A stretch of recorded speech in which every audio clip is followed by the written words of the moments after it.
Big pass வீட்டில் ஒரு மிகப்பெரிய ஆர்குமெண்ட் போகுதுங்க. யார் போட்டது ஸ்ட்ராட்டஜி அப்படிங்கிறது. இப்போ ரயான் என்னன்னா முத்துவை தவிர்த்து 8 பேர்கிட்ட போய் பேசியிருக்காரு.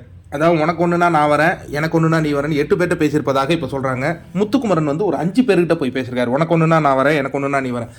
ஆனால் இண்டிவிஜுவல் கேமில் நான் ஒன்ட்டா அண்ணன், நீ ஏன்ட்ட தானே அண்ணன் அப்படிங்கிற மாதிரி ஒரு ஆர்குமெண்ட்டு. யார் போட்டது ஸ்ட்ராட்டஜி அப்படிங்கிற மாதிரி கடைசியாக முத்து ரயான் நான் போட்டது தான் ஸ்ட்ராட்டஜி. இந்த ஆர்குமெண்ட் வந்து ஒரு மணி நேரம் போகும். அது ஃபுல்லத்தையும் நம்மளால் எக்ஸ்பிளைன்லாம் பண்ண முடியாது. முடிவுரையை மட்டும் சொல்லிடுறேன். ரயான் நீ போட்டது நான் போட்டது தான் ஸ்ட்ராட்டஜி, நீ போட்டது ஸ்ட்ராட்டஜி இல்லைங்கிறியா, விட்டுறாயப்பா அப்படின்ட்டு போயிடுறாரு. அதுக்கப்புறம் மஞ்சரி வந்து கேட்குறாங்க, என்ன முத்து இப்படி ஒரு ஆர்குமெண்ட்டை முடிக்க மாட்டானே, இப்போ என்ன அவன் நினைக்கிறான், என்கிட்ட பேசி ஜெயிக்கணும்னு நினைக்கிறானா, எப்பா விடுங்கண்ணா எனக்கு ஒரு மாதிரி இது இருக்குது.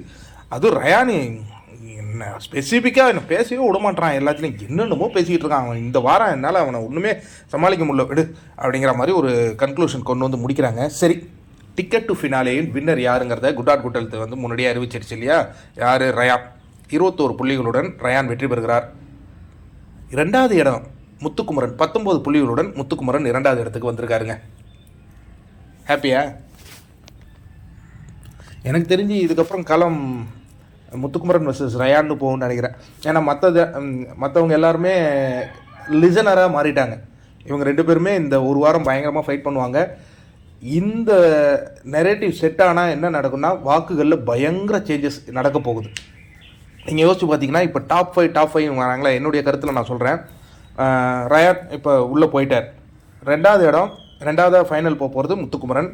3வதாக சௌந்தர்யா அந்த வாக்குகளின் அடிப்படையில் அவங்க ஷோராக உள்ளே வந்துடுவாங்க. 4வது இடம் ராணவ். என்ன ப்ரோ ராணுவங்கிறீங்க? ராணுவுக்கு பயங்கரமாக வாக்குகள் விழுதுப்பா. வாக்குகளின் அடிப்படையில் தான் நான் சொல்கிறேன், நான் கிளேலாம் சொல்ல. அப்போ 4 பிளேஸ் உள்ளே போயிட்டாங்க. அடுத்த இருக்கிறது ஒரே இடம். அந்த ஒரு இடத்துக்கு தீபக்கண்ணு, ஜாக்குலின், அருண், விஷால் 4 பேர் பயங்கர காம்படிட்டராக நிற்க போகிறாங்க. இதில் பணப்பெட்டி யார் எடுக்க போகிறாங்கன்னு எனக்கு தெரியல. இந்த வார எவிக்ஷனில் டபுள் எவிக்ஷன் அப்படின்னா மஞ்சரி அண்ட் பவித்ரா, இல்லை சிங்கிள் எவிக்ஷன் அப்படின்னா மஞ்சரி ஆர் பவித்ரா. இதுதான் நடக்க போகுது. பயங்கர இன்ட்ரெஸ்டிங்கான கட்டத்தில் வந்து நினைச்சிங்க பிக் பாஸ். டாப் 6 உங்களுக்கு வேணுமா, டாப் 4 வேணுமா, டாப் 5 வேணுமா, கமெண்ட்டில் என் கூட ஷேர் பண்ணுங்கள். தீபக் அண்ணன் போக போகிறாரா, ஜாக்லின் போக போகிறாங்களா? செம்ம டஃப்பாக கொண்டு வந்து முடிச்சிருக்காங்கல்ல. வா.